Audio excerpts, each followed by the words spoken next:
rikthyer në studio, tashmë jo vetëm, por me kolegen Adelina Onuzi, si çdo mëngjes tjetër, për të ndalur në disa lajme tepër interesante që ndajme ju mëngjesin e sotëm në Infoklab. Mirëmëngjes, mirë se erdhe, Adelina. Mirëmëngjes, Viola, mirë se të gjetë ditën e sotme për të ndarë informacionet e para të ditës me njëri tjetrin, her pas here edhe këshilla që mund t'i kemi menduar, por do na duhet edhe në një vërtetim shkencor për t'i besuar kështu në mënyrë të mirëfillt edhe mbase edhe për t'i ndjekur. Bëhet fjalë për një terapi që gjithë secili prej nesh e ka të nevojshme për ta bërë her pas here, për të qetësuar, për të detoksifikuar nga gjithçka që lidhemi dita ditës. Dhe bëhet fjalë për 20 minuta në natyrë për të larguar dhe për të hequr çdo lloj stresi, çdo lloj problematike që mund të kemi dhe për të qenë më të qetë përgjatë pjesës tjetër të ditës, më të motivuar për të vazhduar dhe për të punuar. Të bëm përshtypje në fakt për gjithë secili prej nesh nëse kujton ditët ku ka pasur aktivitet fizik ose në sensin e asaj ecjes që mund të bëhet edhe mund të ndikojë në mënyrë të drejtë për të qetësuar. Ne e dimë që për shumë prej nesh mund të funksionojë pikërisht kjo. Pra,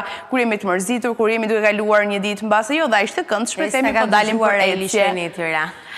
Po, përpos kësaj, po në fakt është duket sikur ajo ecja, shikimi i gjelbërimit, sado i kufizuar, qoftë ndikon në mënyrë maksimale për ta titërsuar të gjithë ditën edhe për të ndikuar në mënyrë të drejtë për të qenë më të mirë më pas me njëri tjetrin, se për aq kohë sa do të ndikojë ne do e dimë që do të jemi më të mirë edhe me të tjerët, kështu që le të mundohemi ta shfrytëzojmë. 20 minuta ne mund t'i harxojmë edhe duke bërë diçka që nuk është daq i shëndetshme, mund t'i harxojmë në scroll në telefon për shembull, që e dimë tashmë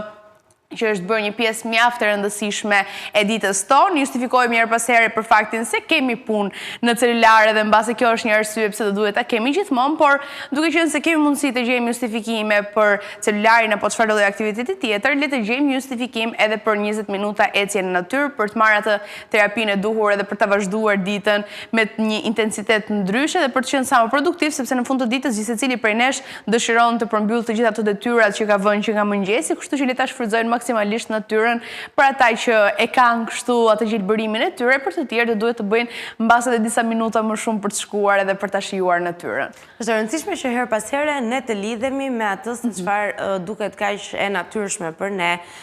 të shkojmë të dalim për një ecje, pse jo, të bëjmë atë vrapin e pasdites për këdo që ka, po themi, vullnetin e duhur për të pasur aktivitet fizik, dhe ndoshta edhe një piknik në natyrë do të ishte një ide e mirë. Unë shoh her pas here Adelin, që ka meditues ose trajnues të meditimit që sugjerojnë këtë lidhjen me natyrën, e cila mund të bëhet qoftë edhe duke ecur zbathur për pak minuta në mënyrë që të arrish të krijosh një lloj lidhjeje me natyrën dhe të ndihmon për të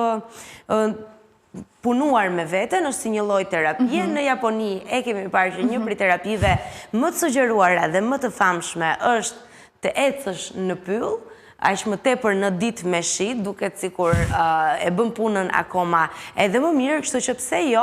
mos ta praktikojmë ditë pas dite për sa kohë e kemi ende këtë mundësi. Po ne e dimë edhe nga eksperiencat tona të përditshme që në rastin që kemi për shembull një takim me natyrën, kështu nëse vim nga një fundjavë që kemi kaluar në natyrë, do e dim fare mirë që e gjithë pjesa tjetër e javës do të ndikohet në mënyrë të drejtë për drejtë dhe do të jemi më produktiv, do të jemi të paktën më të qetë dhe më pas të mendojmë edhe të zhvillojmë çdo lloj detaji në mënyrën se si duhet, edhe në të njëjtën kohë të jemi paksa më të dashur, më të afërt, sepse mua më bën shumë përshtypje vërtet edhe të paktën nga ajo çka mund të vrojtojmë edhe në njerëzit që shikojmë që kanë dalë në natyrë, që janë edhe më të afërt dhe më të dashur me njëri tjetrin, sikur i lidh. Pra, përpos faktit që lidhen me natyrën, lidhen edhe me njëri tjetrin në këtë formë, edhe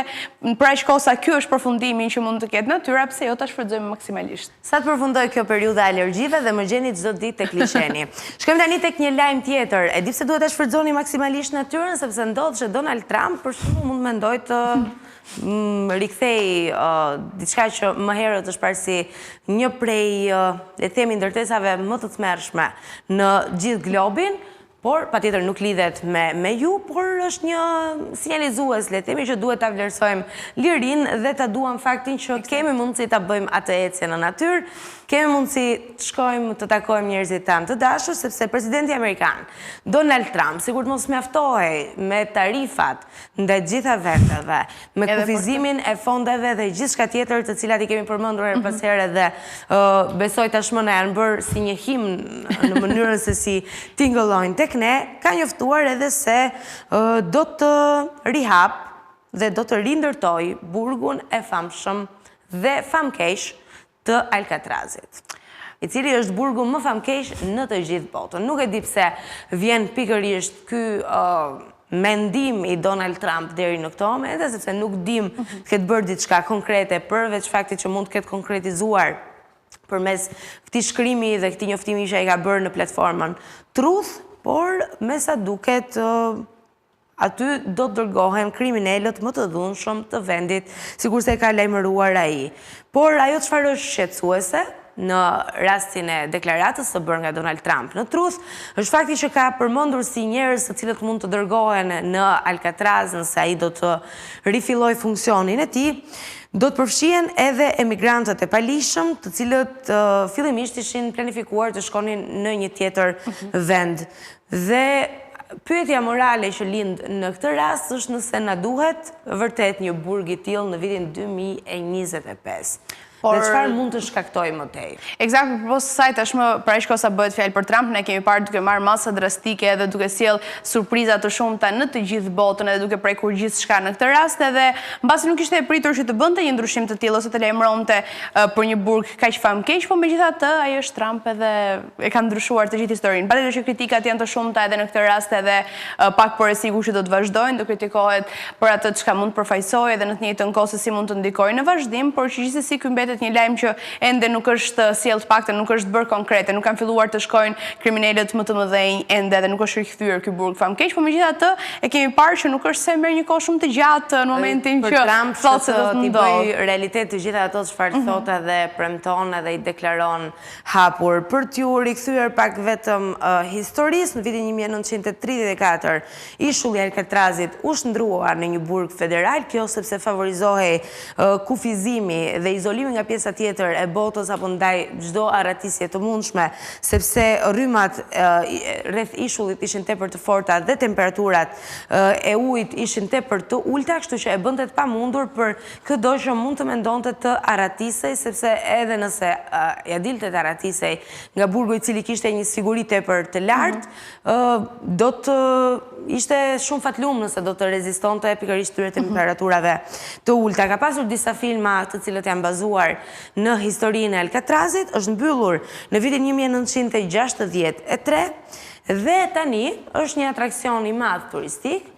por edhe këtu lind një tjetër pyetje. Nëse është një atraksion i madh turistik Alcatrazi në vetvete,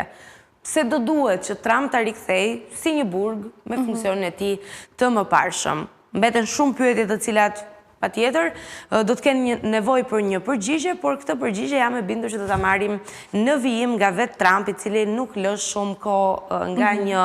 deklaratë në kryerjen e saj dhe në bërjen e saj realitet. Eksakt, kështu që jam e sigurt që nuk do të jetë shumë e largë dita kur në Infoklab do themi edhe se çfarë ka ndodhur me këtë burg, megjithatë do kalojmë tek një lajm tjetër. E kemi parë se si ka ndryshuar dhe sa diskutuara janë të gjitha tematikat që kanë të bëjnë me punësimin, për punonjës të ndryshëm, për punëdhënësit gjithashtu, por në këtë rast ajo çfarë mua më bëri përshtypje që në fakt duket e ngjashme edhe nëse e krahasoj me eksperjenca personale apo histori të dëgjuara. Së fundmi kanë filluar që punonjësit të mos pyesin më kolegët njëri tjetrin nga disa siklete që mund të kenë apo edhe pasiguritë të tyre, por të pyesin inteligjencën artificiale për gjithçka që nuk shkon. Kjo ka qenë e habitshme në fakt, nga një studim në këtë rast ka dalë ky përfundim,